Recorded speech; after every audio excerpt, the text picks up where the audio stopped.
The soya bean is nature's greatest superfood, a complex nutrient-rich bean that has become an integral of modern society for food, for oil, and increasingly for health.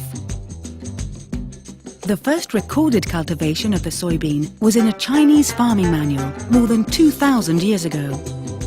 It was classified by the legendary Emperor Shennong as one of the 5 sacred crops, alongside rice, wheat, millet and barley.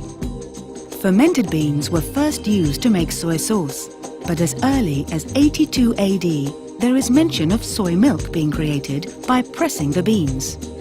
Tofu was created soon after, in 220 AD. Over a period of 1500 years, soybeans were introduced into Japan, where they started producing their own version of soy sauce. Over time, soya spread throughout Asia and the Far East. Interestingly, although Europeans like Marco Polo travelled extensively in the region during the 13th century, no mention is made of the soybean or soy foods. However, he also didn't mention the Great Wall or tea. It wasn't until 1597, when Francesco Carletti visited Nagasaki in Japan, that a European discovered miso, which is made from soy. In 1665, Friar Domingo Navarrete described tofu in China as a cheap, common food. In 1670, Dutch traders brought the first soy foods to Europe, with Japanese soy sauce shipped to France at the request of Louis XIV, thus establishing soy foods as an exotic and high-class food.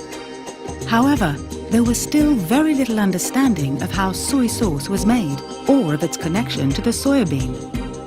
In his famous book, Amoenitatum Exoticarum, the German scientist and traveller Engelbert Kempfer provided the first European description and illustration of the soybean plant. He also studied closely how miso and shoyu were made and revealed the ingredients to the world. In England, soy-based products quickly became the basis of many popular sauces, such as Lee & Perrins Worcestershire sauce.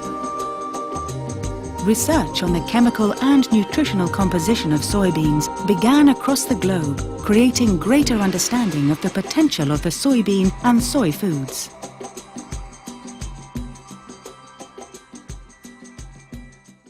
When I started Nutri5, few weeks afterwards, I feel better and better. I recommend Nutri5 to women, especially to women who use HRT. I have never got hot flashes. I have a good balance in my body and I feel comfortable.